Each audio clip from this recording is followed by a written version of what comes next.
नमस्कार। जनता सरकार मोर्चा की तरफ से मैं कुर्बान अली और अभी हम निकले हैं हिमाचल दौरे के ऊपर। तो आज हम पहुंचे हैं जिला ऊना में। तो ये समय हमारे सामने ये ऊना के कुछ साथी आए हुए हैं, हम उनसे कुछ बातचीत करना चाहेंगे।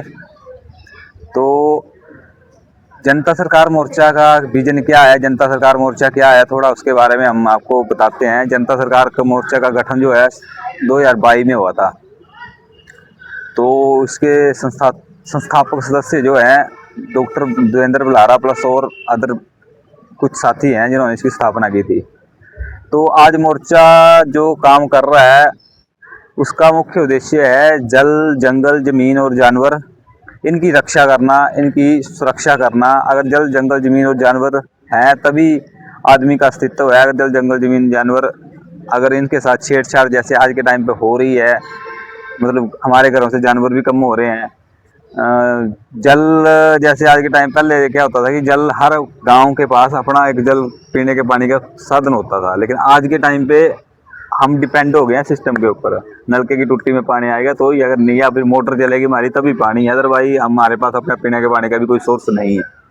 वैसे ये कारपोरेट सेक्टर इतना हावी हो रहा है कि हमारे हिमाचल में ही ले लो, जंगलों की कटाई अंधाधुंध हो रही है और उनको द्वारा वृक्षारोपण नहीं हो रहा है। अगर हो भी रहा है तो हाइब्रिड पौधे लगाए जा रहे हैं।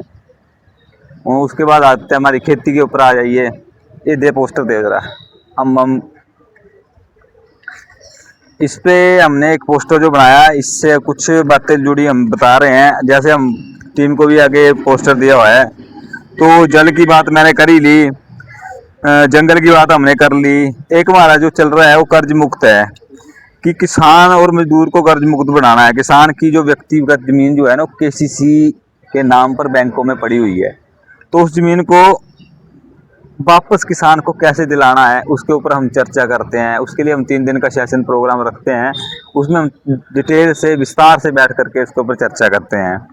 फिर अपने पशुधन कैसे बचाना है और अपनी आज के टाइम पे हम लोग डिपेंड हो गए मशीनीकरण के ऊपर।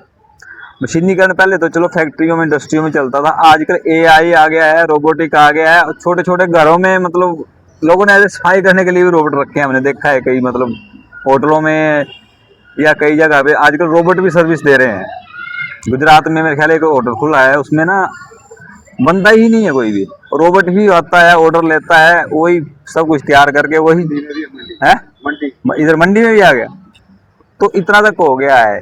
तो हम कहाँ जा रहे हैं, कहाँ नहीं है। जबकि अगर हमने तंदुरुस्त रहना है तो हमें अपनी मांसपेशी ऊर्जा को इसको हिलाना पड़ेगा, शरीर को, तभी कुछ हम दुरुस्त रह पाएंगे, नहीं तो हम बीमारियों से भी घिरे रहेंगे।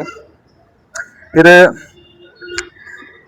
रोटी की उपलब्ध सुलभ होनी चाहिए सबको, यानी कि कोई भी जीव भूखा नहीं सोना चाहिए। अब ये जो असमानता है, कोई अमीर का अमीर होता जा रहा है, कोई गरीब का गरीब होता जा रहा है, इस असमानता को मिटाना बहुत जरूरी है।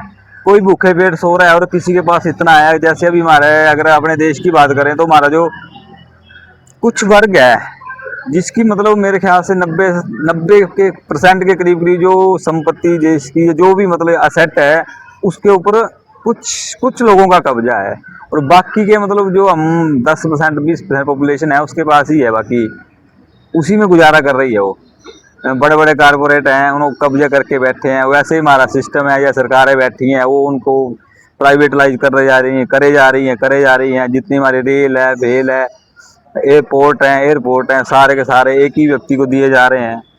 तो ये हम कहाँ जा रहे हैं, ऐसी ऐसी स्कीमें लाई जा रही हैं। जैसे अग्निवीर, हमारे जैसे हिमाचल में पहाड़ी थे, हमारे जो है लोग मतलब थोड़े भाग दौड़ने में उसमें फिजिकली एक्टिव ज़्यादा होते हैं, तो हमारे फौज में भर्ती होने के काफ़ी मतलब वो है, क्या रहते हैं, चांस ज़्यादा रहते हैं, और मतलब ज़्यादा इच्छुक भी रहते हैं बच्चे, क्योंकि बचपन का उनका वैसा होता है।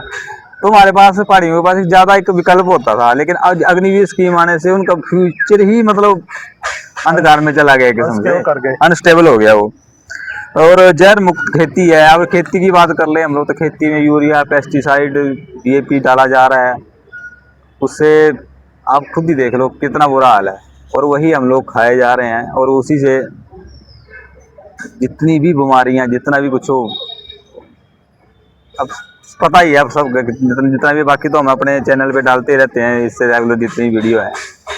और एक मेन मुद्दा होता है हमारा जो इस पे कर्ज मुक्ति पे हम लोग काम करते हैं, तो मैं चाहता हूँ कर्ज मुक्ति पे जो आपका कुछ अनुभव है आप थोड़ा सा वो रखो, कैसे कैसे आपने शुरू किया, क्या हुआ था?